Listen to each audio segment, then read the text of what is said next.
Itu pertanyaan saya tuh begini. Kalau seandainya hancurnya hanya karena harga, hanya karena muncul seller, mungkin nggak seorang fan kabur? Jadi gini, kita pilih saham ini karena growth-nya ini. Perusahaannya oke, earning-nya, ekspektasinya sekian, project-nya sekian. Nggak ada masalah sama fundamentalnya. Tapi harganya di-dump terus. Nah, itu mungkin nggak seorang fan kabur? Oh, meskipun reason kita udah benar, tapi harganya salah. Ya, kita kabur dulu, mungkin nggak? Oke, jawabannya mungkin. Dan biasanya itu kita harus tanyakan lagi. Biasanya yang paling benar itu market loh, bukan kita. Yang paling benar itu market. Jadi kenapa ada orang yang ngedam itu dengan penuh semangat sampai harus menghancurkan harga misalnya? Siapa tahu orang itu tahu sesuatu yang lebih banyak daripada kita. Siapa tahu dia tahu lebih banyak. Nah, kita biasanya kalau kayak gitu, kita harus analisis lagi tesis kita nih. Apa yang mungkin salah ya dari tesis kita? Kita nggak boleh tuh ngerasa kita paling bener, udah paling nggak boleh lah. Karena yang selalu benar itu market biasanya. Jadi kita harus berpikir, jangan-jangan ada yang kita nggak tahu ya, gitu loh. Dan itu prosesnya, sorry saya potong, dan itu prosesnya lama nggak untuk memutuskan buang saham ini? Contoh, let's say, wah ini harganya udah koreksi 14%, 20%. Oke, dalam rapat dalam 1 hari buang, atau perlu waktu 1 minggu, 2 minggu, perlu jelasin nggak ke komite investasi, jelasin ke klien, jelasin ke apa gitu, perlu nggak kayak begitu? Oke, jadi kita kalau buang saham, jadi makanya kita perlu saham itu yang liquid ya. Jadi rata-rata kita bentuk portfolio kita, satu emiten itu kalau bisa, kita tuh pengen, misalnya kita jualan, itu kita cuma pakai misalnya 30% volume di market, itu kalau bisa habis dalam seminggu. Paling enggak. Kalau bisa lebih cepat ya, kita ngerasa ada sesuatu yang kayak, wah ini benar-benar harus cepat, ya kita akan speed up jualannya ya. Tapi kalau kita tahu ada sesuatu yang kurang bagus, tapi misalnya kita mungkin itu masih sebulan lagi lah gitu ya, ya kita jualannya pelan-pelan supaya harganya lebih bagus kan secara average. Tapi itu tadi liquidity juga penting. Nah kalau teman-teman di retail mungkin sekali pencet seret langsung keluar ya. Langsung hilang. Dan nggak ngaruh sama harganya gitu. Iya, ya mungkin 2-3% gitu ya. Nah ini kita harus mikirin nih, ini kita jualan mungkin satu seminggu nih average-nya bisa gimana ya? Nah itu kita pikirin sih. Jadi gini. Ini menarik. Selanjutnya pertanyaannya ke Bro Billy, masih dengan topik yang sama. Jadi kan tadi pilihannya adalah berarti mungkin seorang fund cut loss hanya karena pergerakan harga. Lalu seandainya seperti yang tadi Bro Gerald bilang ada bumpy di situ, tapi harganya balik arah, sahamnya sama. Mungkin nggak fund buyback tapi di harga lebih atas. Jadi kan retail tuh rata-rata nggak mau begitu. Rata-rata kayak, gue udah cut loss di bawah, masa sih gue beli lagi di atas. Nah, fund manager mungkin nggak ngelakuin itu dengan saham yang sama gitu. Mungkin pertama ya Mike ya, bisa nggak sih saham itu kita udah punya tesis bagus gitu kan, tapi tiba-tiba dia turun. Bisa aja, satu benar kata Gary, bisa jadi ada fund yang lebih tahu dari kita soal tuh saham.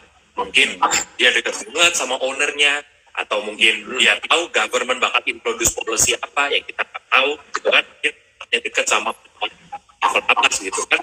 Itu kedua, bisa juga fund itu kena redemption gede, mau nggak itu dia jualan. Nah kalau dia jualan di kena itu masih nggak apa-apa Mike, nggak lama pasti bakal ada buyer masuk step itu. Karena gini, misalnya fund level kita udah punya posisi turun, nah bisa jadi nanti ada fund yang lebih gede ngeliat, wah ini turun nggak ada kenapa-kenapa, dia yang dorong tas lagi gitu.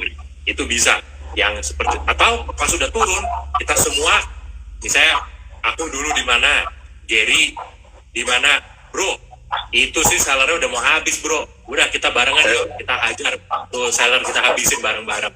Bisa kita tahu dia tinggal seller 20M lagi, gua, Gary itu sama siapa gitu, kita punya 3 bulan, hajar aja bro, habis sellernya, harga habis tuh bisa mantul kencing gitu, itu bisa. Nah tapi kalau misalnya bisa nggak sih kita cut loss karena kita harganya cuma turun aja gitu, ya bisa, tapi itu pun kita ngeliat lawan kita gede nggak.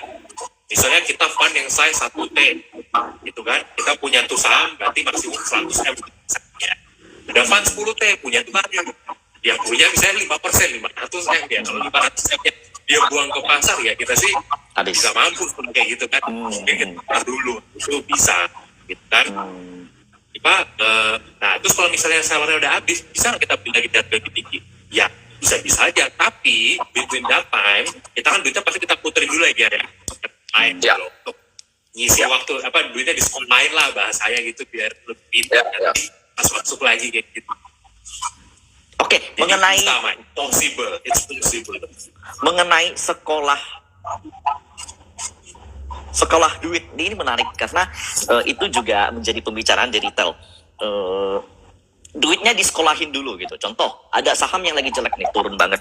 Kita posisinya udah oke, analisanya udah bagus, ini growth-nya oke. Let's say sekarang Q1, growth-nya di Q3 oke, tapi kita jump in too early dan too big sehingga membuat ada bumpy yang membuat harganya turun. Nah, kita jual, kita sekolahin dulu nih. Nah, kalau di fund sekolahinnya itu di saham juga kah? Atau di tempat lain kah? Atau apa? Mungkin Bro Gerald tadi yang jawab. Oke, jadi sebenarnya bahasa kerennya sekolah ini itulah opportunity cost ya. Itu penting. Jadi kenapa opportunity cost itu penting? Karena gini, kita harus tahu karakteristik fund yang ada di Indonesia itu mostly open end. Open end itu artinya kita bisa di-sub atau di-redeem setiap hari. Nah, teman-teman itu pasti ada yang sabar dan tidak sabar. Nah, yang teman-teman sabar itu biasanya kalau pegang reksadana, dia mau hold yang jangkanya agak panjang gitu ya. Ada juga yang tidak sabar biasanya. Mungkin cuma pengen holdnya nggak terlalu lama. Dan itu sebenarnya kita tidak sarankan. Tapi kan ini kan udah kayak human nature ya. Ada pasti orang-orang yang nggak sabaran nih. Nah, ini yang menjadikan opportunity cost itu penting. Kenapa? Karena kita mungkin tahu ada beberapa saham yang bagusnya misalnya nanti di quarter 2 gitu ya. Karena ada momen seasonality juga gitu ya misalnya. Nah, itu ya kita mungkin bisa cenderung lebih overweight dulu di yang saham-saham seperti itu. Nanti kalau udah lewat ya kita bisa tukar ke saham-saham yang kita tahu nanti bagusnya di kuartal 3 gitu. Nah itu pasti buat kita ya, terutama kalau liquidity-nya cukup, kita akan siapkan juga beberapa bobot untuk saham-saham yang seperti itu gitu ya. Makanya kita kadang-kadang juga memikirkan hal kayak gitu ya. Kita harus melihat, oh jangan-jangan nih saham ini memang nanti baru bisa jalannya di kuartal 3 atau kuartal 4 ya. Mungkin nanti kuartal 2 lagi di bawah-bawahnya ya kita baru belilah gitu ya. Mungkin nggak wise untuk positioning sekarang karena hilang opportunity cost di saham-saham yang mungkin sedang ada opportunity duluan gitu ya. Kayak misalnya sekarang ya gitu, yang lagi kenceng misalnya banking gitu ya. Kalau kita paksain di consumer terus ya kita bisa kendrek gitu ya. Kita bisa kendrek gitu misalnya. Karena kenapa? Misalnya ini ada penjelasannya misalnya. Karena banking itu kalau lagi late cycle orang berharap suku bunganya naik, dia bisa kasih pricing loan itu lebih bagus gitu ya. Nah, kenapa consumer kurang bagus? Karena misalnya consumer itu raw materialnya sekarang lagi pada tinggi gitu ya. Inflasi lagi kan. pada gitu. Nah, itu ya, daripada kita paksa ya kita ikut yang banking dulu aja, bagi foreignnya lagi kayak begini gitu. Oke, berarti menarik karena berarti dari yang saya tangkap adalah seorang fund juga menilai momentum. Jadi bukan berarti contohnya suatu saham lagi ada tahun lalu kan momennya M&A ketika pandemi datang, banyak company yang struggle dan salah satu cara mereka untuk bisa fighting itu rata-rata M&A, banyak yang M&A. Nah, tahun lalu kan musim-musim M&A karena lepas pandemi. Lalu ternyata kan ada M&A yang diundur, ada yang skemanya lewat TO, ada yang VTO, ada yang MTO, ada juga yang pakai reg issue, lalu ada juga yang listing, backdoor listing banyak banget gitu. Jadi kan ini ada masalah momentum. Nah, saya mau tanya selanjutnya pertanyaannya ke Bro Billy nih. Berarti kalau yang saya tangkap, jika seorang fund manager memainkan momentum, berarti ada view short term juga yang dia lakukan. Apakah mungkin seorang fund melakukan trading? Karena fund itu kan boleh dikatakan nggak boleh pencet sendiri kan, mesti order kan. Nah, tradingnya fund itu seperti apa dan ada nggak sih fund yang melakukan trading gitu? Karena ada opportunity cost maybe atau mungkin ada cash nganggur atau ada gimana gitu? Mungkin nggak Bro? Oke, kalau mungkin nggak kita untuk trading itu mungkin Mike, pasti sangat mungkin kita untuk trading. Tapi kita pun kalau pilih trading, coba tanya Bro Gary juga gitu kan, kita pasti prefer di saham yang liquid kan ya Gary ya. Karena kita nyari spread 5-10% kita jual gitu kan. Ya coba kalau kita nyari spread 5-10% di saham yang bid offernya itu tipis. Iya. 5-10% itu nggak cukup, Mike. Kadang-kadang kita ngumpulin barang small cap tuh bisa makan mungkin over sampai 5%, 10%. Itu pun pasti hitung-hitung ke fund, loh, kok cuma segini ya ke fund bobotnya gitu ya. Sedangkan sudah sampai target price kita gitu kan. Jadi itu Buat kenapa size. kita biasa kalaupun mau trading, pasti kita akan pilih yang liquidity-nya tuh cukup lama. Karena kalau liquidity-nya dikit, unless fund kita kecil banget ya Mike. Misalnya fund kita baru 10 M. Mungkin kita satunya masih bisa trading di saham-saham yang small cap gitu, 5% lumayan, 4% belum. Tapi biasa kita akan prefer pasti yang liquid gitu. Oke, tradingnya fund itu punya masa waktu nggak? Contoh, hari ini beli besok jual, atau hari ini beli minggu depan jual, atau hari ini beli bulan depan jual gitu. Some like that gitu. Ya. Kita sih kalau saya di tempat saya sebelumnya gitu ya, bisa dibilang nggak pernah hari ini beli, hari itu juga jual, enggak. Itu enggak. Jadi kita pasti akan tunggu lah minimal besoknya gitu. Karena kalau trading tiap hari gitu juga ya memang bisa untung, tapi kan expense ratio kita juga kan lebih tinggi, kita terlalu ini kan trading. Oke, jadi fund mungkin ya hari ini beli kayak 2-3 hari kemudian jual, itu mungkin ya. Iya, bisa. Oke, menarik ya. So gini, karena kalau ketika kita trading kan pertama tadi Van bilang perlunya likuiditas atau karena bermasalah dengan spread kan. Nah, so ketika Van melakukan trading, contohnya Bro Billy melakukan trading, nah menggunakan Van, apakah itu memasukkan unsur fundamental? Karena trading itu kan short term. Boleh dikatakan view fundamental itu at least 1 kuartal lah, at least 1 kuartal, 2 kuartal, ya normalnya 1 tahun. Nah, dalam melakukan trading, contohnya 1 hari ini beli, kemudian minggu depan jual. Nah, matrix apa yang dipakai? Harga, volume, momentum, fundamental, atau apa?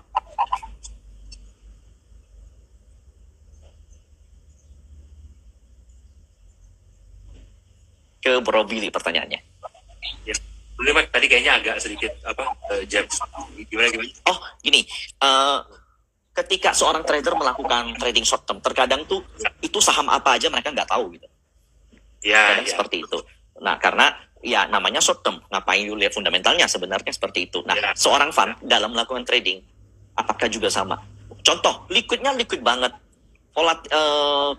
size-nya tuh udah berdasarkan SOP sesuai lah untuk dibeli gitu. Tapi belinya tuh dalam jangka waktu pendek, let's say 1 minggu, 2 minggu kemudian, itu ngelihat fundamental nggak sih? Perlu nggak sih dirapatkan dulu gitu? Ya, mungkin kalau dirapatin enggak kali ya Mike ya. Coba tanya Jerry juga. Kalau harus rapat pantau itu sih ya, itu udah makan juga gitu kan. Nah, jadi sebaik kita yang penting itu guidance-nya udah dikasih garis besarnya. Makanya biasa kita dikasih guidance, misalnya investment universe udah cukup luas gitu sebenarnya gitu kan. Nah, cuma kalau ditanya kita perhatiin fundamental nggak sih kalau trading? Ya pastilah Mike, itu pasti kita akan lihat lah. Maksudnya yang kita tahu misalnya ini barang bagus nih, misalnya kayak komoditi nih berapa hari naik gitu kan, mungkin udah kecapean hari ini makanya agak koreksi sedikit. Ya 1-2 hari lagi kalau dia turun, kita pikir ya lumayan ini, kita ambil lagi posisi kayak gitu. Misalnya kayak tadi pagi misalnya Adaro pagi sempet naik pagi. Ya mungkin take profit dulu, tadi pas merah 2450 ambil lagi. Dihitung itu posisi kita balik sahamnya, tapi harganya kan udah menang tadi tuh, jual pagi belinya di bawah gitu kan. Oke. Ini ada yang menarik nih, karena Bro Billy bilang tadi jual dulu, beli lagi di bawah, karena kebetulan pagi-pagi jump in, let's say seperti itu. Nah, jual dulu berarti kan itu porsi yang udah ada, udah punya. Itu porsi yang diambil, itu porsi dari fund atau memang porsi trading. Jadi istilahnya mungkin yang di gambaran saya ya, fund dari contoh ABCD fund yang dikelola oleh Bro Billy, itu memang sudah ada alokasi saham Adaro sekian persen weighting. Nah, kemudian harganya kebetulan jump in, dan hari ini Bro Billy pengen trading, pengen cari alpha. Jadi pinjam dulu ke sekuritas, jual, kemudian beli lagi di bawah, jadi kan average-nya bagus. Atau trading yang dilakukan tuh kayak bener-bener dikasih cash untuk trading gitu. Berarti kan ini sejenis pinjam saham sama sekuritas, sama sejenis pinjam saham sama fund-nya. Gitu. Oh, enggak Mike. Jadi kalau kita bilang kita jual, itu posisi pasti yang udah kita punya, Mike. gitu. Hmm. Jadi kayak tadi kita bilang kita nggak bisa boleh trading pagi kita jual, itu pasti kita udah punya sebelumnya main. Gitu. Jadi kita nggak saya short sell gitu, kita Oke, kita maksudnya, pasti ya, I know. Maksudnya ketika kita jual, itu porsi yang memang untuk trading atau porsi dari untuk nge-hold gitu. I mean kayak, Oke. Oh ya, oke. Jadi gini, pada dasarnya porsinya tuh bisa aja dari memang kita nge-hold tuh bisa juga main gitu. Jadi sangat mungkin. Bisa kita pikir ya kalau udah overextended, pasti nggak retrace dulu nih 10%. Kita punya misalnya kita punya sahamnya tuh 8% bobotnya dia running 20%. Bobot kita di 9,6 kan. Kita pikir udah plus nih dengan basis 10%. Kurangin dulu deh 1,6%, balikin lagi ke 8% gitu. Nah, kalau nanti besok-besok dia turun 10% lagi, reload lagi mungkin di situ. Jadi sebenarnya kita cuma untuk balikin lagi porsinya itu supaya jangan yang terlalu gede gitu loh. Takutnya nanti dia naik lagi, kalau dia naik lagi, kita harus reduce juga. Ngerti. Jadi begini, ini yang saya mau rangkum buat teman-teman ya. Jadi saat ini kan trader itu terpecah jadi dua. Mungkin Bro Gerald dan Bro Billy juga tahu. Trader tuh ada yang namanya swing trader, ada yang namanya scalper. Scalper tuh yang setiap hari lakuin trading. Contohnya hari ini beli, dia besoknya jual. Atau hari ini beli, hari itu juga jual. Dia cari spread tuh 5% atau 2% ke atas sudah cukup. Nah, contoh, ada saham yang breakout, dia baru beli. Kemudian dia langsung jual juga hari itu.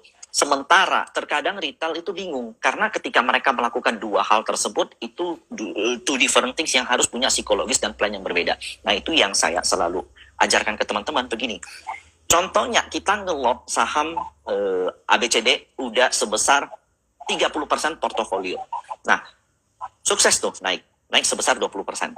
Nah, naik sebesar 20% kan nggak tergiur apa untuk taking profit. Kalau seandainya balik lagi mungkin nggak mungkin loh. Nah, itu yang perlu saya tekankan ke teman-teman adalah jual sebagian porsi yang untuk ditradingkan. Jadi memang ada yang untuk di hold, ada juga yang untuk ditradingkan. Kenapa kalian nggak boleh selalu trading terus? Karena seperti yang Bro Billy bilang tadi, kalau seandainya dia naik terus, secara psikologis kalian pasti nggak berani beli loh.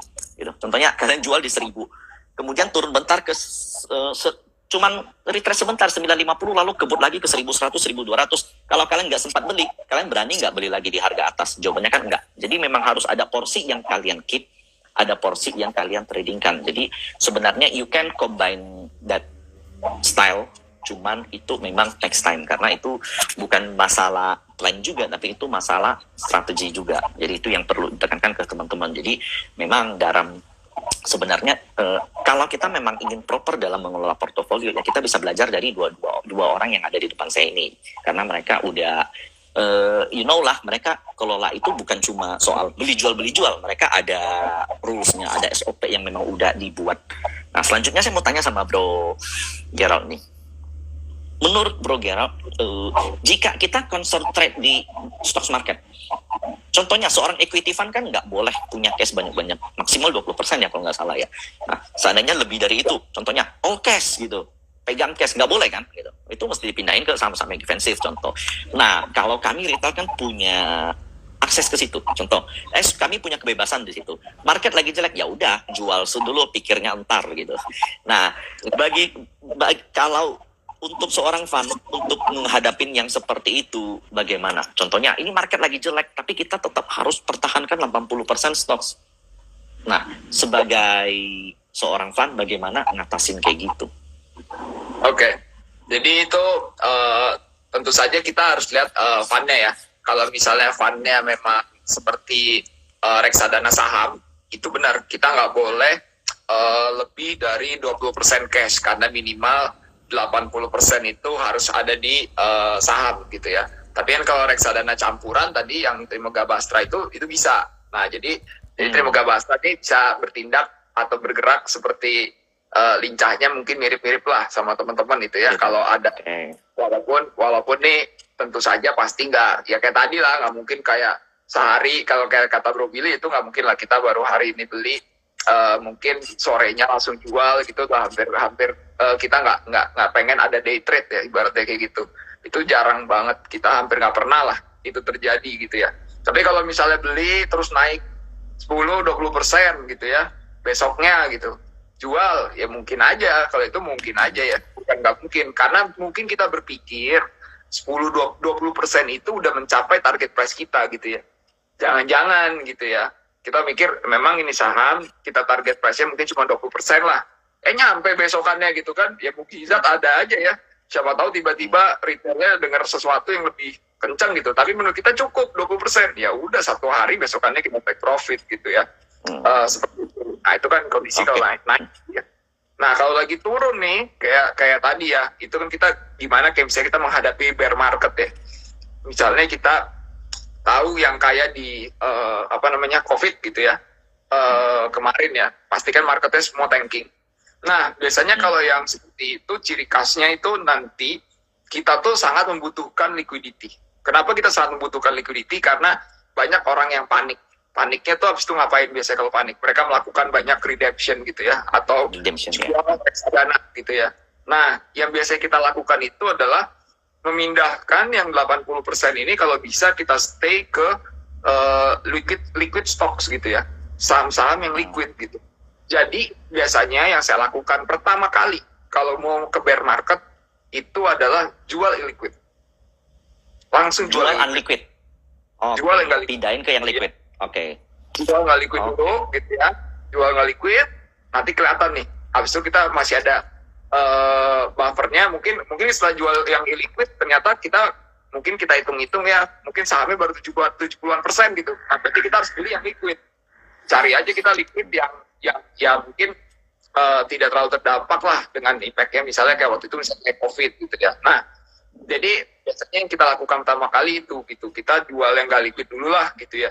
Itu yang biasanya menyelamatkan kita, karena yang nggak nanti biasanya kalau misalnya penurunannya yang kayak COVID ya, waktu rebound itu biasanya yang liquid dulu yang rebound, baru small mid gitu loh.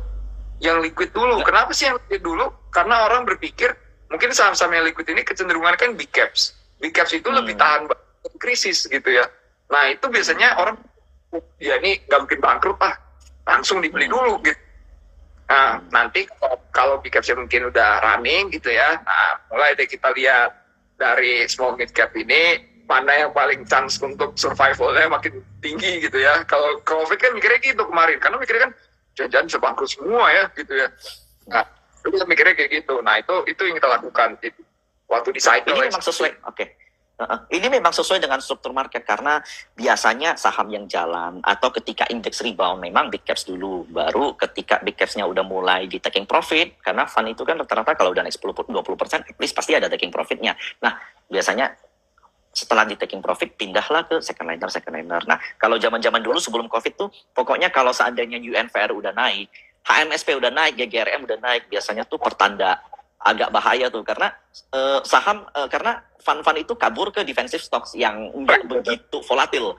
Nah, jadi kalau dulu tuh biasanya kalau saya lihat UNVR naik, oh kok semua consumer naik, wah ini bisa jadi ada bentar lagi tuh market mau longsor gitu. Nah, tapi sekarang berbeda. Sekarang nggak ada hubungannya justru. Jadi I think fund udah nggak pindah ke ini ya consumer ya, mungkin pindah cari tempat perlindungan yang lain gitu.